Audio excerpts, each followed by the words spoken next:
Okay, it is officially fall season. And as you know, that means soup season is about to jump off.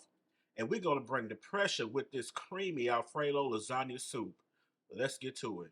Okay, so first we're going to add some oil to our Dutch oven. We're going to add in 1.5 pounds of Italian sausage. I like to smash it down just a little bit so it can get some good surface contact.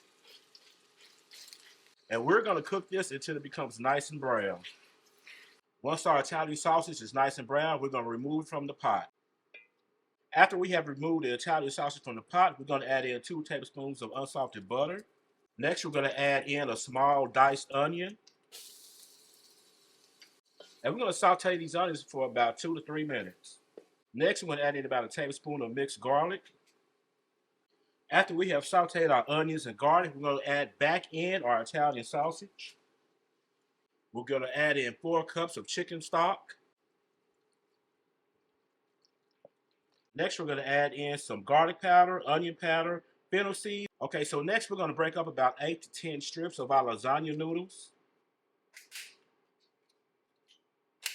And we're going to stir it, and we're going to let this cook for about 10 minutes. Okay, so after about 10 minutes, we're going to add in some spinach. Give that a good stir. Next, we're going to add in a cup and a half of heavy whipping cream, followed by a cup and a half of Parmesan cheese. I'm going to add a little bit of salt and some pepper. Now we're going to cover and let cook for an additional 3 to 5 minutes. After 5 minutes, this is what we should be looking like. Next, we're going to plate it up. Let's taste what we created. On point.